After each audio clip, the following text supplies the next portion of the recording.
తాగానమ్మా. తాగాను. జీడిపప్పు పెట్టాను తిన్నావా? తిన్నాను. చూడమ్మా, పట్టబోయిన చేప పైకి తేలింది. ఏమైంది? నేను చెప్పాను చూసావు, అప్పారావు గారు అబ్బాయి సుబ్బారావు గారు మన వీధి గుమ్మంలోకి వచ్చి కూర్చున్నట్టే నీకు సిద్ధంగా ఉంటే బాబు గారిని స్వాగతం పలికి తీసుకొస్తాను. బాబు నేనెంత చెప్పినాను, ఏమి చెప్పినాను, నేను ఈ వృత్తి చేయలేనమ్మా.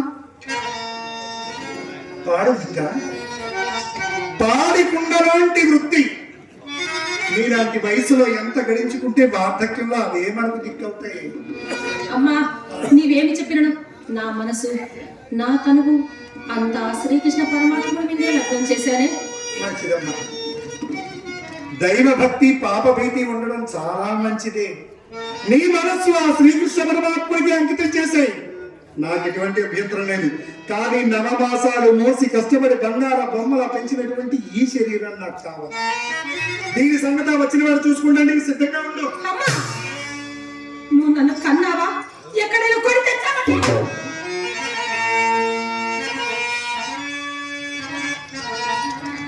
ఎంత వయసు వచ్చిన తర్వాత నేను నీ కన్న తల్లినా అని నీకు సందేహం? ఇది పాడు వృత్తని నేను మా అమ్మని అడగలేదు, మా అమ్మ వాళ్ళమ్మని అడగలేదు. పెద్దవాళ్ళెవ్వరికి కాని దాని పాడుతనం ఈ వృత్తిలో నీకేం కనిపించిందమ్మా? మన గురించి మన వృత్తి గురించి 2 విషయాలు చెప్తాను, విని అర్థం చేసుకోవడానికి ప్రయత్నించింది. మనల్ని దేవదాసిగా భగవంతుడే పుట్టించాడా? లేదు తల్లి, లేదు. ఊర్లో పెత్తందారులు మోతుబరిదారులు వాళ్ళ అవసరాలు తీర్చుకోవడానికి దేవుడి పేరుతో మెళ్ళ మంగళ సూత్రం తగిలించి ఊరంబడి సొత్తుగా బ్రతకమని శాసిస్తున్నారు. సమాజంలో అందరికీ పిల్లలు పుడతారు, అలాగే మనకి పిల్లలు పుడతారు. అలా పుట్టే పిల్లకు నేను తండ్రిని అని చెప్పుకునే ధైర్యం ఈ సమాజంలో ఏ మగానికైనా ఉందని ఒక్కసారి అడిగి చూడమ్మా.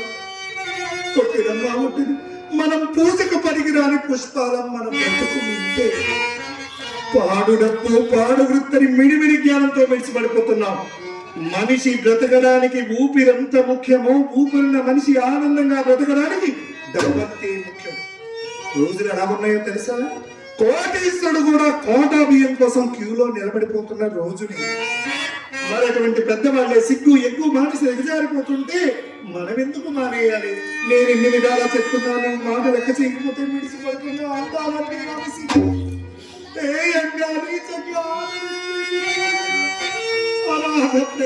మిగిలిపోతాను అని చెప్ప నేను చెప్పినట్టుగా వృత్తి చెయ్యమ్మా.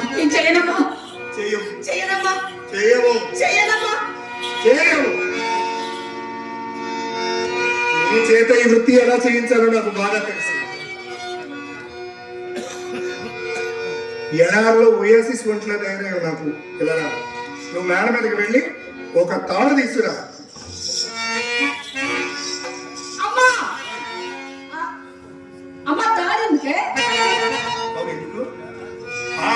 ఉరేసుకొని చచ్చిపోతాను. నేను తాడు తీసుకురా. నేను పరిస్థితి చూసావా? మన ఇంట్లో వృత్తికి పనిచేసేది ఇది. ఊరు పొమ్మంటుంది, కాదు రమ్మంటుంది. నా పరిస్థితి ఎలా ఉందో నా టెక్కిన మౌని లేదు. నువ్వు ఇంకా చిన్నపిల్లవి ఏదో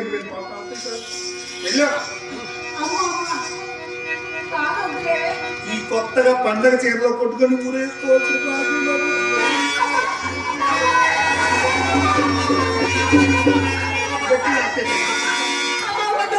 చెట్టి లాక్కే చచ్చిపోతాను. చేస్తానమ్మా, నేను చేస్తానమ్మా. అమ్మా చూడమ్మా, నిన్ను కష్టపెట్టాలని కాదమ్మా, మన భక్తి గడుపుకోవాలి కదమ్మా. మనకి పెన్షన్ రాదు కదమ్మా, చేత మన ఇల్లు గడవాలి. నువ్వు దైవారాధన చేసుకోమ్మా.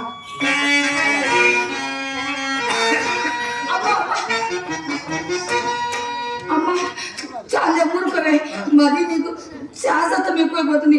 అంత గట్టిగా ఊరేసుకుంటే నువ్వు చచ్చిపోతే నా గతి ఏం కావాలి? నేను నెమ్మదిగా వేసుకున్నాను, నువ్వే గట్టిగా లాగేసావు.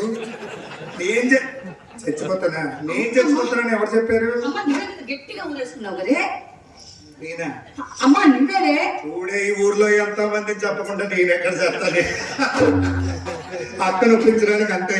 నువ్వు మేడ మీదకి వెళ్ళి ఆకు ఒక్క గంధం చెక్క అన్ని సిద్ధం చేసి పక్క సిద్ధం చేయి. అమ్మా నువ్వు ఏ పనైనా చెప్పమ్మా, ఎక్కడికి వెళ్ళి మన ఎక్కుతా కానీ వెళ్ళి వచ్చేస్తామా. అమ్మా నేను మటుకు పూలు చేస్తా, పళ్ళు చేస్తా, పాలు చేస్తా, పక్కల మాత్రం వేయనమ్మా. అమ్మా మరి పంతులు గారు చిత్ర పక్కలేసేది అని విజయవాడ మొత్తం చెప్తున్నాడమ్మా. పక్కలు వేసుకునే వాడికి ఉండే పరపతి ఇలా పనిచేసేవాడికి ఎవరికైనా అమ్మా అతని గురుగారు అంతే. నువ్వు పక్కలే వేస్తానమ్మా. మన 10 మంది వాళ్ళ 10 మంది. బాబు సుబ్బారావు గారు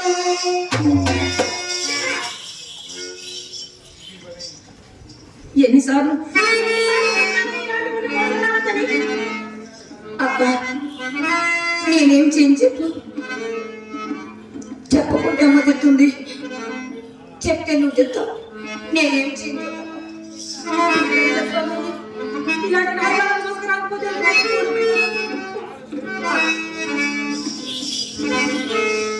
చీచి ఏమి వృత్తి పాడవృత్తి ఎరుగముల ఎదుటల శాంతనముల సంపింపబడినాన్ని యజమెల్లా